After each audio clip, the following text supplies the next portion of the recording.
하나님, 오늘 또 주님 말씀 앞에 섭니다. 말씀하여 주시고 그 말씀 앞에 주님이 가르쳐 주시는 놀라운 영적인 비밀이 깨달아지고 그 말씀 앞에 순종하는 저희가 되게 인도하여 주옵소서. 예수님 이름으로 기도합니다. 아멘. 우리는 때로 잠을 이룰 수 없을 정도의 어려움과 고난의 길을 갈 때가 있습니다. 다음 날 맞이해야 될 그 선택, 그리고 있을 수 없을 정도로, 믿을 수 없을 정도로 어려운 결정을 해야 될 그 전날 우리는 잠을 이루지 못하고 뒤척이고 또 고민하게 됩니다. 우리 가운데 대부분의 사람들은 피할 수 없는 개인적인 시련을 견뎌내야만 하고 누구도 대신할 수 없는 인생길을 통과해야만 합니다. 그래서 시편 23편의 시편 기자가 표현한 것처럼 사망의 음침한 골짜기를 걸어가야 할 때가 있는 법입니다. 때로 사랑하는 사람을 잃고 생명을 위협하는 병으로 고통받고 깨어진 관계 때문에 아픔을 겪고 직장을 잃고 자녀의 문제, 앞으로 보이지 않는 많은 문제들 가운데 우리의 삶이 놓여지기도 합니다. 여러분, 우리의 일평생 동안 한평생을 살면서 누구도 예외가 없고 누구도 피할 수 없는 이러한 위기를 만나게 될 때 우리는 과연 어떻게 그 문제를 해결하고 대처해야 하겠습니까? 우리는 믿음 안에서 고백하는 것은 우리가 주님을 바라볼 때 주님을 바라보고 주님이 행하시고 주님이 우리에게 보여주신 것, 말씀하신 것, 그것이 우리에게 복음이 되는 것은, 이 복된 소식은 예수님께서 그런 상황을 이미 다 경험하셨다는 것이고 또 우리의 깊은 갈등과 고민을 아시고 우리와 함께 하신다는 사실입니다. 예수님께서는 이 땅에 공생의 사역을 하시면서 그 인생 가운데, 그 삶 가운데 앞에 먹구름이 몰려오는 것을 아셨습니다. 죽음과 직면하실 것을 분명히 아셨습니다. 그런데 그 모든 위기 가운데 어떻게 주님은 그 모든 어려움과 그 위기를 다 감당하셨습니까? 그 어려운 순간을 어떻게 이겨나가셨는지, 예수님께서 인생의 큰 위기에 대처하시는 그 단호한 태도를 우리가 본받고 그것을 우리의 삶에 실제적으로 적용할 수 있는 말씀이 되기를 바랍니다. 우리는 주님을 바라보고 주님이 해결하신 그 방법대로 우리가 따라갈 때 우리 앞에 놓여져 있는 장애물, 우리의 잠들지 못하게 하는 그런 모든 문제 가운데에서 우리가 바른 길을 찾고 우리가 해야 할 일을 할 수 있다고 믿습니다. 31절을 먼저 우리 같이 한번 읽겠습니다. 31절입니다. 시작. 그때 몇몇 바리새파 사람들이 예수께 와서 말했습니다. 여기서 떠나 다른 곳으로 가십시오. 헤롯이 당신을 죽이려 합니다. 독특하게도 몇몇 바리새인이 예수님께 나와왔습니다. 바리새인은 일반적으로 예수님을 싫어했고 탐탁지 않게 여겼고 또 어떤 사람은 죽이려고 했던 그런 사람들 아닙니까? 그들이 예수님께 나와서 이렇게 말합니다. 여기서 떠나 다른 곳으로 가십시오. 헤롯이 당신을 죽이려 합니다. 헤롯의 관할권이 미치지 않는 다른 지역으로 떠나갈 것을 그렇게 말씀하고 있습니다. 몇몇 바리새인들이 이 헤롯의 계획을 알려준 동기는 과연 무엇이겠습니까? 아마 여러 가지 생각해 볼 수 있습니다. 실제로 예수님을 사랑하는 바리새인이 헤롯의 그 음모를 알고 예수님을 보호하고 그리고 예수님에게 친절을 베풀려는 마음으로 그렇게 알려줄 수도 있습니다. 아니면 이 바리새인들이 헤롯을 빙자해서 예수님을 자기들이 있는 곳에서 쫓아내려고 그런 말을 했을 수도 있습니다. 아니면 헤롯이 예수님을 자기 영역에서 쫓아내려고 이 바리새인들을 시켜서 정보를 꾸며서 예수님께 전해줬다고 그렇게 생각할 수도 있습니다. 어떻게 됐는지 우리는 확실하게 알 수는 없습니다. 그러나 어쨌든 바리새인들이 예수님께 전해준 이 전달 내용, 이 경고는 분명했습니다. 예수님을 죽이려 한다는 것입니다. 아마 이 사람들이 이 말을 여기 있으면 헤롯이 죽일지도 모르니까 속히 떠나라는 그 말을 전했을 때 모든 사람이 생각하기에 헤롯의 계획을 듣고 예수님이 두려워서 도망갈 것이라고 생각했을 것입니다. 여러분, 여기서 등장하는 헤롯은 바로 세례 요한을 죽이고 그리고 예수님의 소문을 듣고 두려워하던 바로 그 헤롯 안티바스입니다. 이 헤롯은 예수님이 출생하실 당시에 동방박사 이야기를 듣고 어린아이들 다 죽였던 그 헤롯 대왕의 둘째 아들입니다. 이 헤롯 왕이 죽고 이제 분봉왕으로 갈릴리와 베레아 지방을 다스렸던 그런 사람이었습니다. 그런데 이 사람이 다스리는 이 지역이 갈릴리, 이 베레아가 예수님께서 활동하신 그런 지역이었습니다. 이 사람은 도덕적으로 문제가 많은 사람이었습니다. 또 정치적으로도 문제가 많은 사람이었습니다. 그는 첫 번째 아내와 이혼하고 자기의 이복 형제였던 형제의 아내였던 여자, 그리고 그 여자는 또 자기의 조카이기도 했던 그 여자입니다. 헤로디아라는 여자와 결혼하기 위해서 첫 번째 부인을 이혼한 그런 여자였습니다.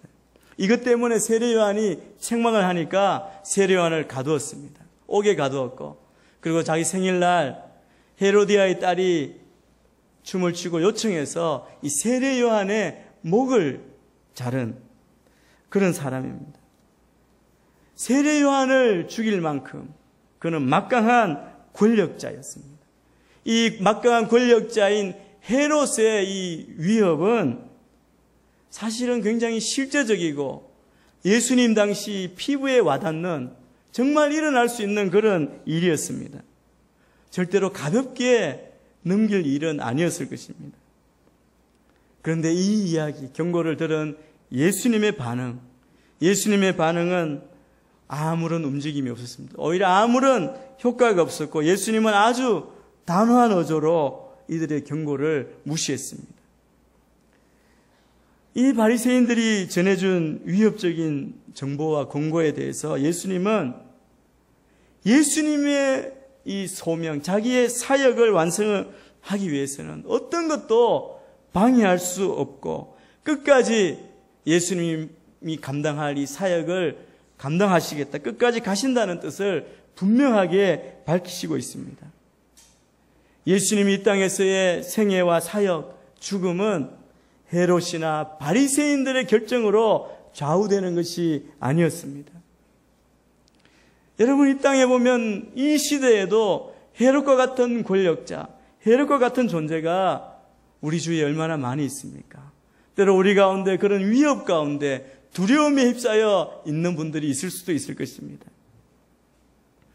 헤롯과 같은 악하고 특히 포악한 왕들은 우리가 그리스도인 기독교를 믿는 것을 싫어하죠. 어떻게 해서라도 제압하려고 합니다. 여러분, 사실은 이 세상의 권력, 특별히 예수님 당시에 이 헤롯이 가졌던 왕권은 두려워할 만한 힘입니다.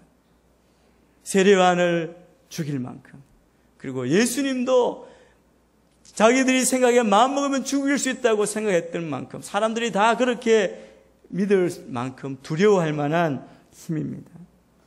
오늘날 그리스도인들도 헤롯과 같은 그 권력의 위협을 크게 두려워합니다. 우리가 다 이렇게 생각하죠. 세상이 요구하는 그 삶의 기준에서 멀어질까, 떨어질까 두려워합니다. 때로 우리가 누워있으면 앞으로 내일 아침 우리가 결정해야 될 모든 일 가운데 마치 우주에서 낭떠러지에 떨어질 것 같은 느낌이 들 때도 있습니다. 저도 인생의 중요한 결정을 할 때 그 다음 날까지 결정해 줘야 되는데 밤새도록 생각하고 가족과 이야기하고 자리에 누웠는데 정말 우주 나락으로 떨어지는 듯한 느낌이 들더라고요. 이것이 내 인생에 어떤 영향을 줄까? 그 두려움이 엄습한 경험을 한 적이 있습니다. 그 두려움이 이해가 가지 않습니까? 우리는 이 땅을 살면서 많은 두려움과 염려의 공포 가운데 살고 있습니다. 그러나 오늘 성경 본문을 우리가 자세히 보시길 바랍니다. 예수님은 헤롯을 여우라고 부릅니다. 그 두려운 권력자 왕에게 여우라고 부릅니다. 헤롯이 위협을 하든 말든 예수님이 가지신 그 사명, 그 소명에 충실하겠다고 말씀하고 계십니다. 계속해서 32절, 33절을 읽겠습니다. 같이 읽습니다. 시작. 예수께서 말씀하셨습니다. 그 여우에게 가서 말하라. 오늘과 내일은 사람들을 고쳐줄 것이다. 그리고 셋째 날이 되면 내 뜻을 이루리라. 내 갈 길을 가야 한다. 예른 자는 예루살렘 밖에서 죽을 수는 없는 법이다. 예수님은 이 헤롯이 죽일 것이라는, 떠나라는 그 이야기에 대한 반응으로 이렇게 말씀하시는 것입니다. 오늘 이 말씀을 통해서 예수님이 자신이 갈 길과 할 일을 분명히 하시면서 소명자로서의 길로 가시는 모습을 보여주고 있습니다. 예수님은 바리새인들에게 이렇게 말씀하셨습니다. 그 여우에게 가서 말하라. 오늘과 내일은 내가 귀신을 쫓아내고 사람들을 고쳐줄 것이다. 그리고 셋째 날이 되면 내 뜻을 이루리라. 그러나 오늘과 내일 그리고 그 다음 날에도 나는 마땅히 내 갈 길을 가야 한다. 여러분, 이스라엘 사람들 또 탈무드에서는 여우는 가장 교활한 그런 동물로 나타납니다.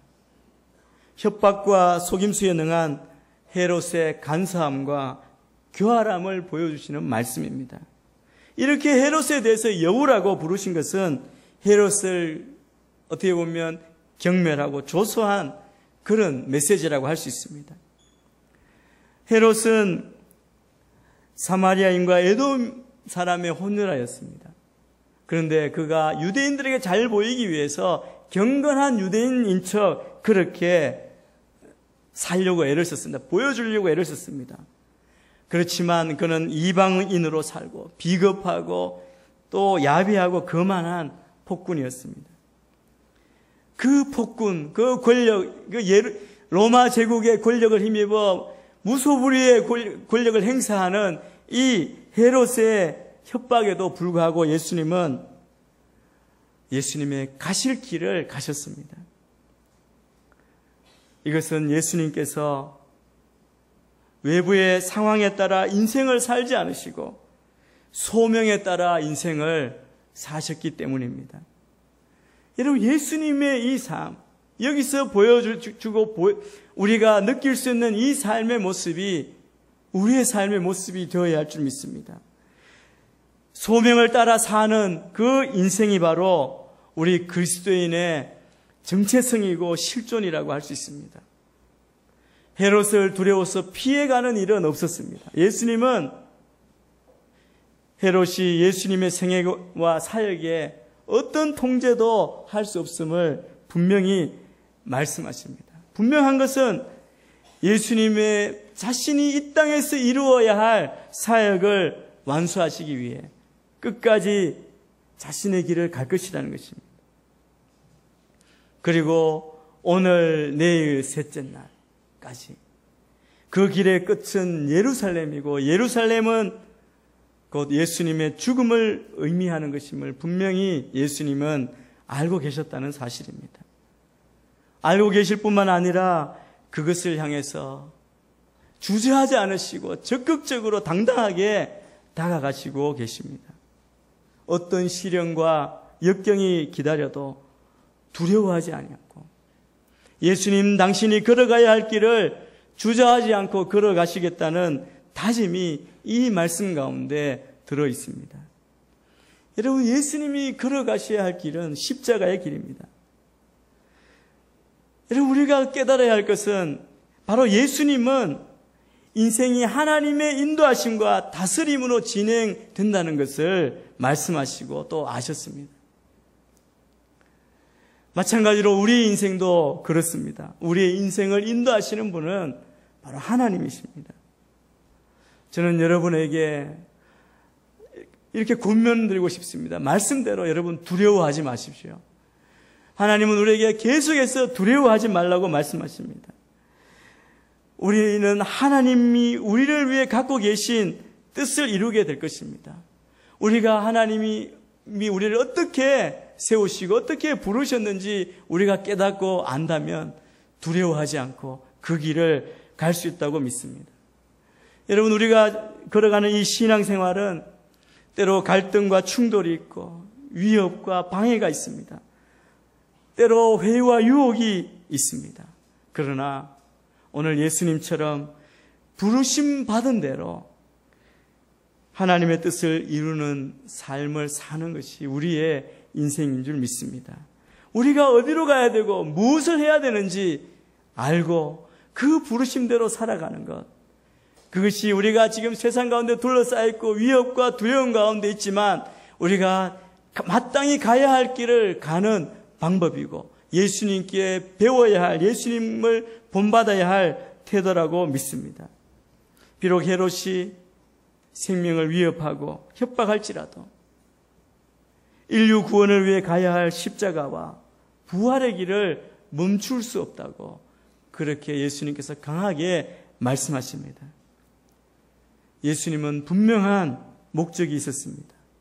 자신이 감당해야 될 사명이 무엇인지 분명히 인식하고 계셨고, 그리고 하나님의 계획에 절대적으로 순종하셨습니다. 죽음을 위해 정해진 바로 그 순간까지 사역의 길을 가셔야 했습니다. 저는 우리가 예수님께서 걸어가신 그 길을 바라보며 우리 인생길에 비추어 우리가 그 태도로, 그 믿음으로 달려가는 우리가 되기를 축복합니다. 예루살렘을 가셨습니다. 예루살렘은 그 큰 성이었고 이스라엘 민족의 영적이고 정치적인 수도였습니다. 오늘 말씀에 보면 예수님, 예루살렘은 하나님이 보낸 과거의 선지자들을 배척했고 이제는 메시아이신 예수님을 죽이고 배척하게 될 것이었습니다. 그래서 예수님은 그 성을 위해서 애통해 하셨습니다. 애통해 하고 그리고 죽음을 바라보셨지만 주님은 예루살렘에서 기다리는 그 십자가를 향해서 가셨습니다.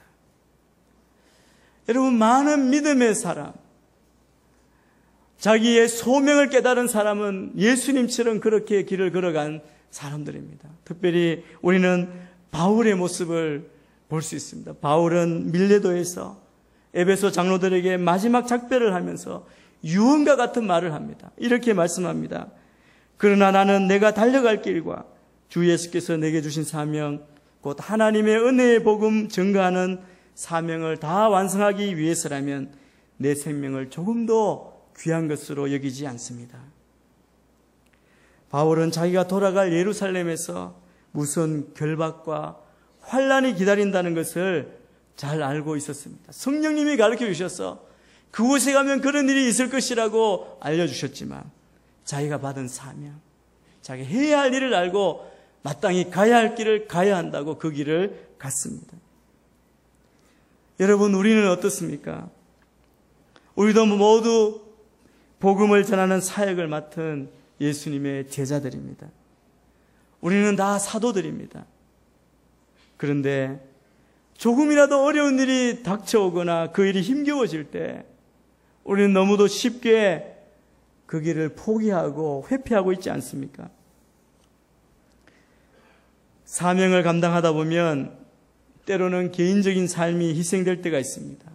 나에게 손해가 되고 불이익이 되는 경우도 있습니다. 그러나 여러분, 세상 가운데 영적 전쟁을 감당하는 우리는 주님의 명령을 따라, 주님을 따라 살아가야 승리할 수 있습니다. 우리 복음 사역을 위해 어떤 역경 가운데에도 쉬지 않고 전진해 나가는 저와 여러분이 다 되기를 바랍니다. 이번 주에 저는 고 김사무엘 선교사님의 사모님이신 김영숙 선교사님으로부터 책을 한 권 받았습니다. 우리 선교사님의 사역하실 때, 살아계실 때 쓰신 영성일기를 모아서 책을 냈습니다. 아낌없이 신실하게라는 제목의 그 책을 제가 받아서 쭉 읽어보았습니다. 우리 김사무엘 선교사님의 그 헌신된 삶을 제가 느낄 수 있었습니다. 우리 목사님은 35세 때 예수를 믿었습니다. 세상의 성공을 바라고 미국으로 이민 가셨는데 그때 예수님을 만나고 그 인생이 바뀌었습니다. 인생의 목표와 그 하나님을 만나며 받은 그 부르심에 대한 확신을 가지고 37세 때 신학을 시작했고 평생 주님 부르시는 그날까지 주의 일에 귀하게 헌신하신 선교사님이십니다. 첫 부분에 1984년 8월의 묵상에 이렇게 기록되어 있었습니다. 제가 잠깐 읽어드리겠습니다. 아버지께서 나에게 물으신다. 너의 삶에서 하고 싶은 일이 무엇이냐? 내가 아버지께 답한다. 첫째, 하나님의 사랑을 알지 못하는 일본으로 가서 복음을 전하고 싶습니다. 둘째, 만주에 300만 한인을 찾아가 복음을 전하고 싶습니다.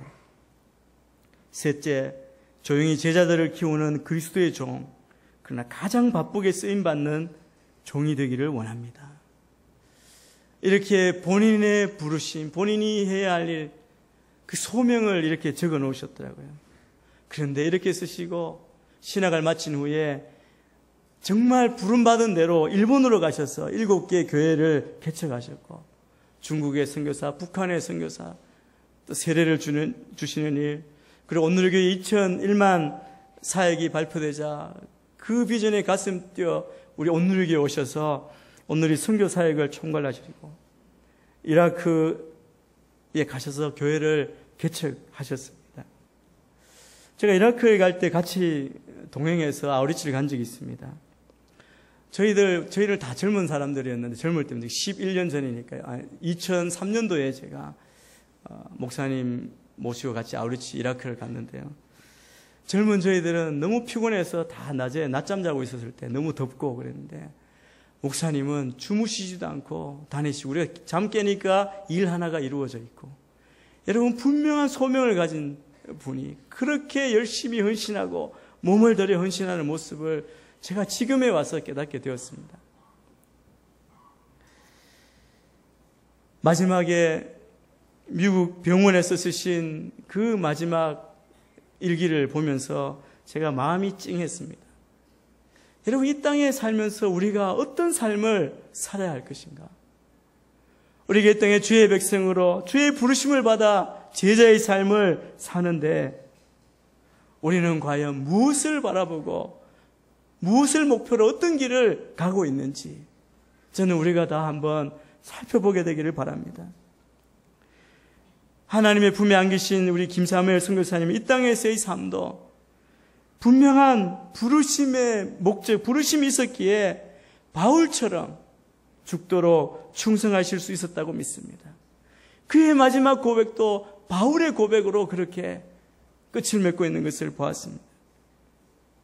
믿음의 주여 온전케 하시는 인 예수를 바라보며 그분이 상급을 가지고 여러분을 기다리고 있음을 깨닫고 꾸준히 앞으로 나아가시게 되기를 바랍니다. 여러분, 예수님은 주변 상황이 어떻게 돌아가든지 간에 예수님이 받은 소명에 충실하셨습니다. 여러분, 우리의 삶도 문제에 따라 흔들리지 아니하고 저는 여러분이 주님을 붙드시게 되기를 바랍니다.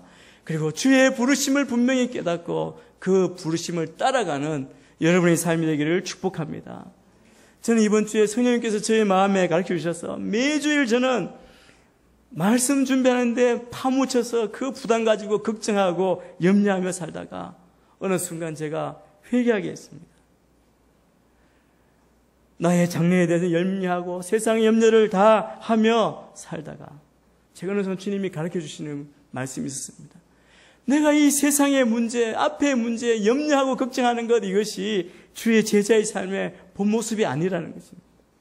내가 옛날에 가졌던 주의 부르심이라는 확신을 다시 한번 깨닫고, 제가 그래서 집에 가서 잠깐 이야기했습니다. 우리가 이렇게 살아야 되지 않겠냐고. 부담스러워 하더라고요. 그렇지만 마음이 편했습니다. 여러분, 오늘 우리도 하나님이 우리를 이 땅에 보내신 그 목적에만 충실할 수 있다면, 우리에게 어떤 위기가 올지라도 우리에게 주어진 그 길을 당당하게 걸을 수 있다고 믿습니다. 그러면 그 길을 어떤 힘으로 우리가 갈 수 있습니까? 34절, 35절 말씀 계속 읽겠습니다. 시작. 오 예루살렘아, 예루살렘아,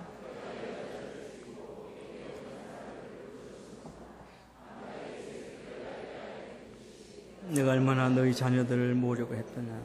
그러나 너희가 원치 않았다.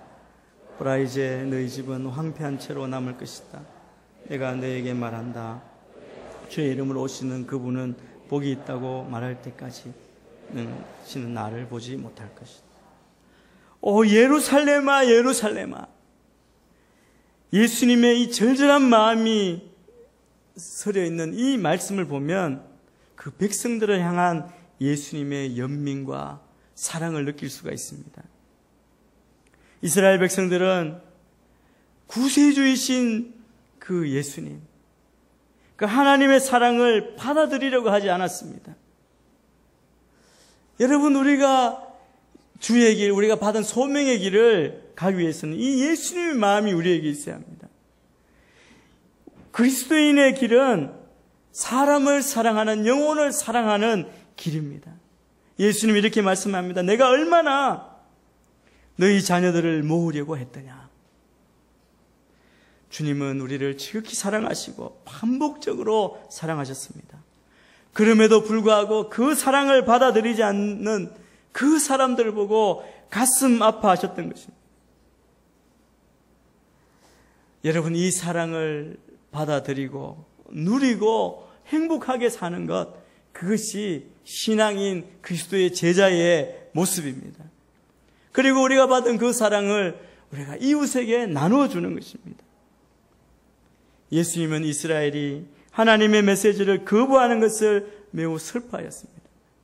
암탉이 이제 새끼를 날개 아래 모아 보호하려고 했지만, 그러나 오히려 조상 때부터 선지자들을 거부하고 하나님의 사람을 죽였던 이제 메시아이신 예수님을 거부함으로 그분이 막으려고 했던, 우리를 보호하려고 하셨던 그 심판을 받을 걸 생각하니까 너무 마음이 아프셨던 거죠.